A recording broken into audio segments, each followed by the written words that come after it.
language. SGC here, and we're back with a movie review. Avengers: Age of Ultron. Directed by Joss Whedon, this is the sequel to 2012's The Avengers. This time around we have some new cast members and we have a lot of the old, so check down below for the full cast listing. So what's this film about? Well, it's about Age of Ultron, as in Ultron. As in, he is the artificial intelligence that Tony Stark and Bruce Banner creates in this film, and Ultron is hell-bent on human extinction. As in, he feels that the only way to save humanity is to kill all of them. And obviously that's not going to fly for the rest of humanity, and Avengers steps in to take him out. And that's basically the entire film. So what did I think? Well, first off, I have to say, there's a lot of issues one could talk about in a review in terms of the plot points of this movie, and I'm trying not to get bogged down by this. So first off, as a sequel, I enjoyed this movie, for sure. With the whole Hawkeye background exploration and the romance between Black Widow and Hulk exploration, it was an interesting take for these three characters. So, in terms of action, this was amazing. There was a lot of craziness, a lot of fanboy comic nerdness. Now this time it's like they're a team. They know how to work together. It's very evident that they know how to work together. And it's crazy awesome that they work so well. The synergy is really great there. The pacing, I would say this feels different in the sense where the first movie, it was a very slower build up. There was a lot of highs and lows. And this movie, this time around, the sequel feels a lot ramped up. You start off with a huge action sequence, and then there's a lot more action that works already. There's no figuring out how it works. Rather, it's like bam, bam, bam, and it's pretty high octane for this movie. And I feel that the down, sort of low-key stuff isn't there as much, but I definitely enjoyed the party sequence, as in the whole them chilling out and celebrating, and then all of a sudden Ultron shows up. That sequence scenes were awesome and amazing. I sort of wish there was more of that humanity side, as in they're working together. But then it's like, what would you do?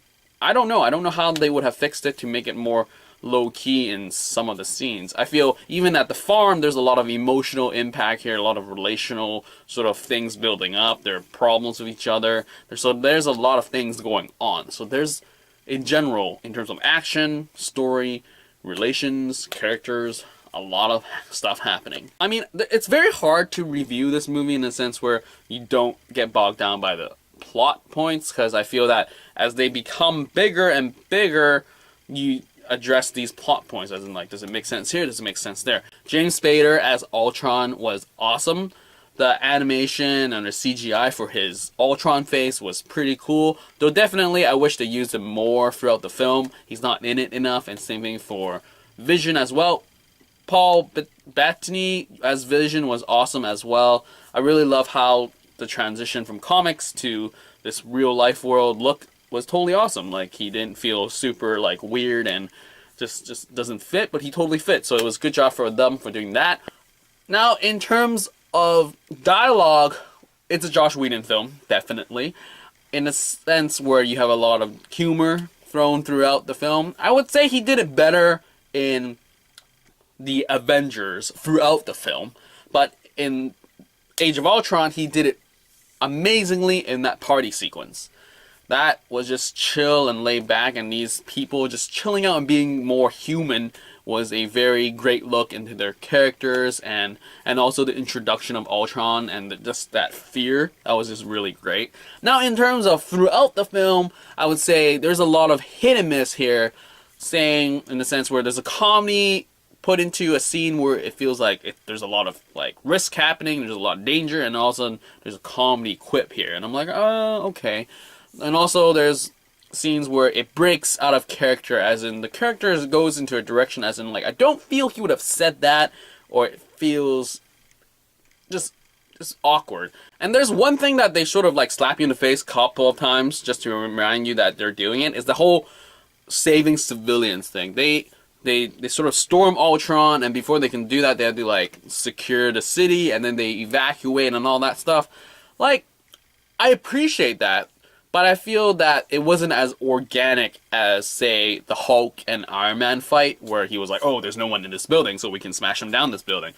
Whereas the evacuation felt just sort of like a shoehorn, cop-out idea of like, hey, look at us, we're Avengers, we save people, unlike, you know, some people call it Hulk.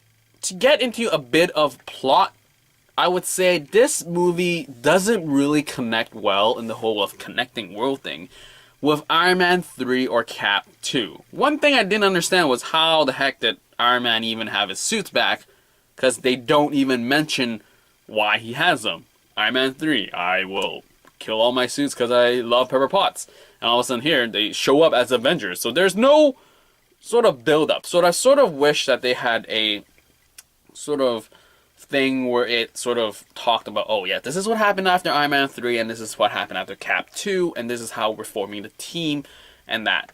As bad as Amazing Spider-Man was, I sort of wish that they had a smaller, you know, tier of villain in the beginning of the movie to justify the whole Avengers getting together. Because I feel that, yes, them getting together for Ultron makes sense, but for the Hydra post, not so much. And also, we have the lack of Nick Fury throughout the film as well. Like, in the Marvel Universe, in the cinematic universe, he is the coach. As one of my friends say, he is the coach for the Avengers, because he brought them together and everything. And all of a sudden, he's not really around, so it just feels kind of like, huh? So it might be like a cop-out move for him to just show up sometimes. So I sort of wish there was a build-up. So this goes back to the whole pacing issue. As in, this movie should have started a little bit smaller. Because we know it's Avengers. We know it's going to be big. The trailers have shown us. We all had expectations of it to be huge and action, high octane. So to give that to us all the time is kind of like, whoa, that's too much. Because, you know, people never know what they really want. And a balanced film is what a great film should be, in a sense where there's build-up, there's slower pacing.